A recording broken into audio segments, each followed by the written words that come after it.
You are listening to the Ash Manoftomorrow podcast with special guest SirhcCommentary. Sup, Pete? Yeah. And tonight's topics are going to be somewhat random, and we got one about the new Texas Chainsaw movie. So let's begin. Do you want to tell us how that movie was, Texas Chainsaw Massacre? I'm rather surprised to say this, but I enjoyed it. I mean, I was rather cautious going into seeing this film because, for one, Adam Marcus was involved. I think he was a producer for it. And I'm like, oh my god, because I haven't heard of him doing any kind of film work since Jason Goes to Hell.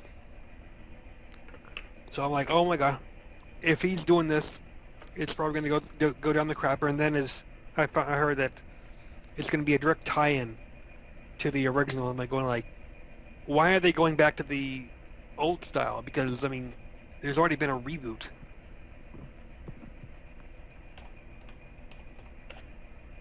I haven't seen it yet. Don't really have a desire to see it. Then again, I'm not really a fan of slasher films in general. So, back into this film, I didn't see it in theater. I wasn't going to pay money for it, so I did the logical thing, which is, if you're not sure about seeing a film, watch it on the internet. So I viewed it, and like I said, I enjoyed it. The film, it showed clips of the original, you know, how it started, the kills, how it ended, and then it picked directly up after Sally escapes from I think this is called the Sawyer house. And the cops come in. They're saying, hey, bring out the boy, bring out Leatherface. You know, we're not turning a blind because a young lady said that you killed her friends.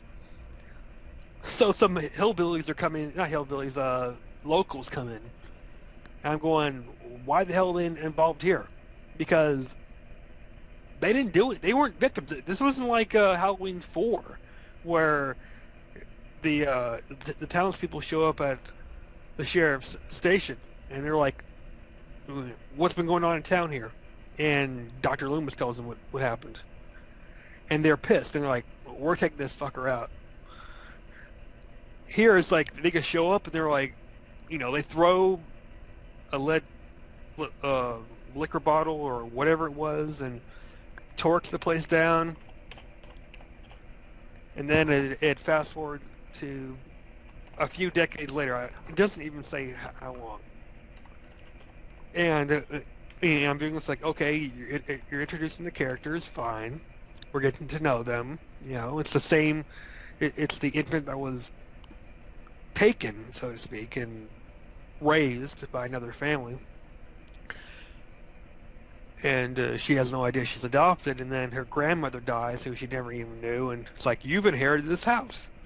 It's like, he goes, okay, I'm going to go see it, and her adopted parents are like, you do not want to go down to Texas. That's the last place you want to go.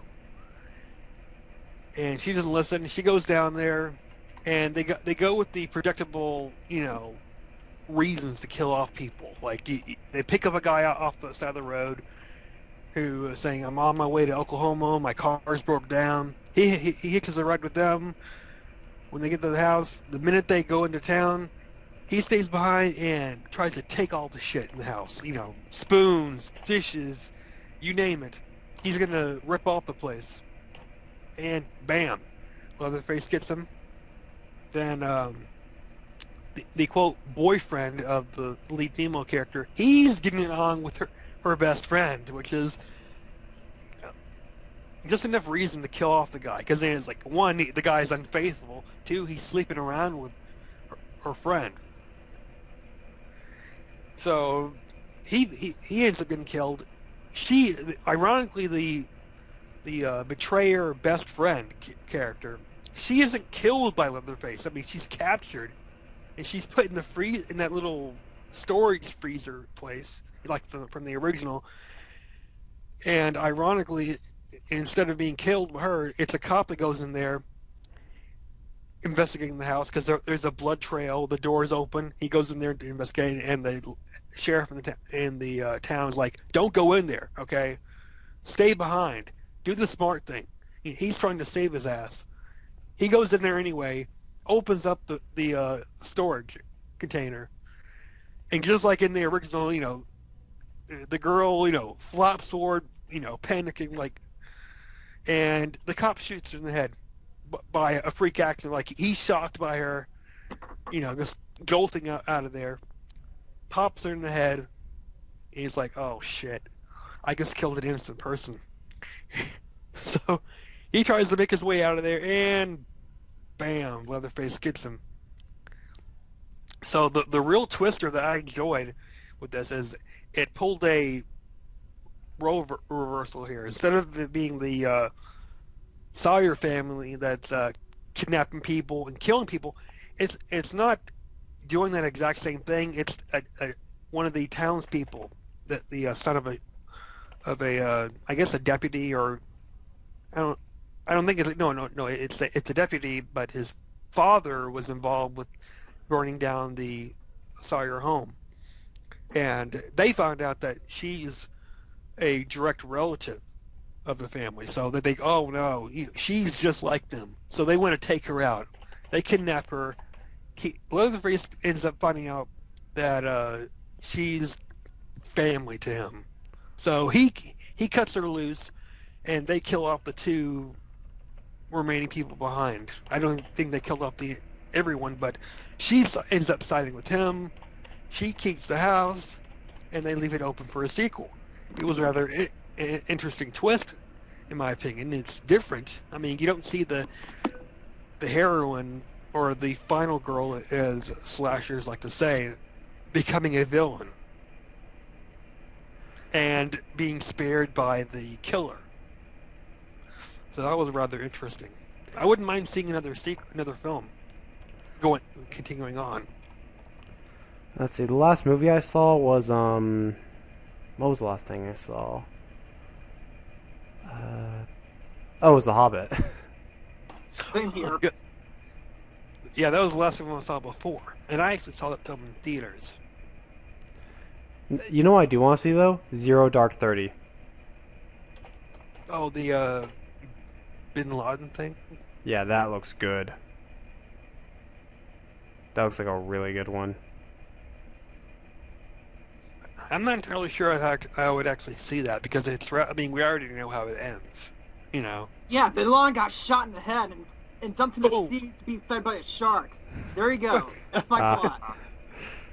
Wait. Ironically, I think how it went was, I think he was holed up in his room, and I think he was watching porn, and the Navy SEALs come in. He starts to hide, and boom, in and out. Guess where he got shot though? Between the eyes. Yeah, right between. I was like, that's a crazy shot. Were photos actually released of that? No, but they've told stories of what happened down there. I actually heard that Bin Laden used one of his wives as a shield, so he wouldn't get shot like the coward he is. Yep. It's like what I said all this time. Bin Laden tried to act like a big badass, hating on America. What does he do? After he does that, he goes hides in a cave for, what, 5-8 years? Or however long it was. Almost a decade. Yeah. Actually, Sir, you saw The Hobbit? Yeah, I did. Like I said. Oh, well, what'd you think of it? I thought it was alright. I mean, I have mixed opinions about it. Though more on the bad side than on the good. I mean, you don't really want me to get, angry about it. Otherwise, I could actually turn into another you-know-who 8798. And speaking of which, Doug,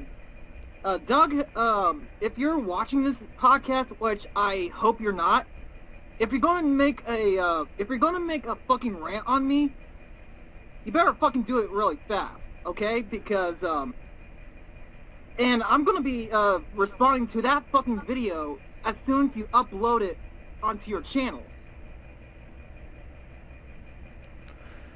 That's all I can say. So yeah, back to The Hobbit. But overall, when the movie does actually follow the book, well, it does it very well. I like the scene where Bilbo and Gollum were actually exchanging riddles with each other, which I actually thought was nice. Though I think my main gripe is, especially when it comes to the series itself, Ash, I think you've complained about this before, right? Depends what it is. Okay, you complained about the film being set into 3 parts, right? The Hobbit, yeah. It makes me wonder, the book is not really that long, so why are you making a movie into a 3-part, film? I mean, I talked with my dad about this, about the day after I saw it, and he actually said that, why make the movie into 3 parts? And I said, exactly. That's the thing I still don't get. But at least the first part actually ended where Smog eyes were open as we entered in, Lonely Mountain. Yeah. I actually thought that scene was cool. Hey, at least we can agree it was better than the Star Wars prequels. Exactly. I think that's why I loved it so much. It's just like, please don't be those fucking Star Wars prequels all over again. I'm like, they're not, thank you God. And I think people what do you think of the brown wizard? What's his name? Shark. Are you talking about the wizard? The one that he's all foresty like. He cares for the animals. Yeah. What'd you think of him? I actually have I don't know. I mean, I think he's actually more served as a plot convenience than an actual character. I mean, don't get me wrong. I actually think him caring for animals and using the rabbits as his sled, I actually thought it was awesome, but I felt that they could have actually cut this character out. But then again, I could actually just go into a big tirade on how I actually think the film is actually flawed, especially in how much the flow of the story has actually been told. But then again, I've already defended Dragon Ball Kai for actually going back to the beginning and telling the prologue about Bardock being defeated by Frieza. And I'm going to do it again as soon as I upload my second commentary on You Know Who. Yeah. And speaking of Star Wars, has there been any news on Episode 7? Because I keep hearing every time they go to a director, that person's saying, nah, I don't want to do it. I haven't really heard anything about it, but then again, I haven't really paid attention to what's been going on in the world of George Lucas. Well, it's pretty much... Oh, sorry. Go ahead. Because J.J. Abrams, he said no, thank God. Because the only thing I thought he did good was Alias. That's about it. Well, the thing is, I was thinking about this for a while about who should do it. Like, damn, I lost my train of thought. Someone who's a fan of Star Wars. I mean, the old school Star Wars. Oh, here's something they should do, though. Every time George Lucas tells you something, you do the opposite. Yeah. Don't listen to Lucas for anything. But he doesn't have any control over Star Wars anymore. He gave it up. And the only thing that George Lucas had, quote unquote, had something to do with the newer films is creative control, which means nothing. Yeah, all you can do is give us input, and then the people in charge can either go with it or not. It's just like in Dragon Ball Evolution, where Toriyama was selected as executive producer, even though that Toriyama never saw the film until it was finished. Yeah, I actually bet that that his name was actually put in name only, just to rise up the sales for DBE, which didn't work actually. So you thought that they figured, people, if we put Akira's name in here, fans will read this and think, oh yeah, it's going to be like the anime and the manga. Nope. I'm still horrified about Kamehameha Wave healing people.